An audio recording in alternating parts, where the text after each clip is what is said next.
9वी 10वी 11वी 12वी science, NEET, JEE, CET, NATA अशा सर्वच स्पर्धा परीक्षांसाठी नंबर 1 चा पर्याय म्हणजे Shri Rajlakshmi royal academy of science विटा.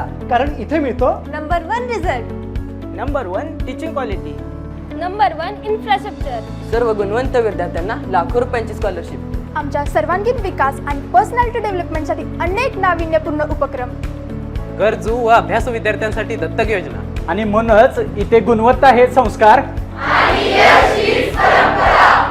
आपल्या पाल्याच्या उज्ज्वल भविष्यासाठी आजच निश्चित करा त्याचा प्रवेश Shri Rajlakshmi royal academy of science Vita येथे.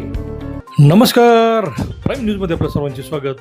अमेरिका, इस्रायल आणि इराणमधील युद्धाचा फटका आता भारतालाही बसू शकेल अशी परिस्थिती निर्माण झाली आहे.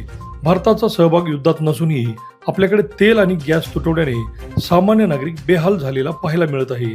विदेशी ब्रोकरेज फर्म मॅक्वारीच्या अहवालात असे म्हटले आहे की लवकरच देशात पेट्रोल 18 रुपयांनी तर डिझेल 35 रुपयांनी महागू शकते. कच्च्या तेलाच्या वाढत्या किमतीमुळे तेल कंपन्यांना पेट्रोल प्रति लिटर 18 तर डिझेलमध्ये 35 रुपयांनी तोटा होत आहे. गेल्या महिन्यात भारतातील तिन्ही कंपन्यांना दररोज 2400 कोटी रुपयांचे नुकसान सोसावे लागत होते. भारत आपल्या गरजेच्या सुमारे 88% कच्चे तेल बाहेरून आयात करतो. यातील 45% तेल मध्य पूर्वेतून तर 35% रशियातून आयात होते.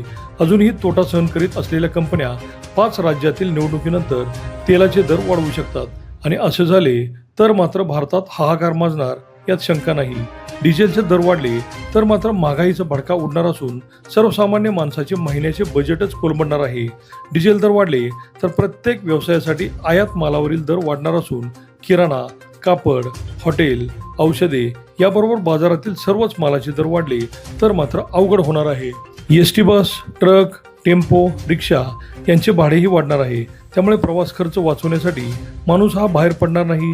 त्याचा परिणाम हा बाजार, व्यवसाय याबरोबर शेतीवरही होणार आहे. पेट्रोल गाड्या सुद्धा परवडणार नाहीत.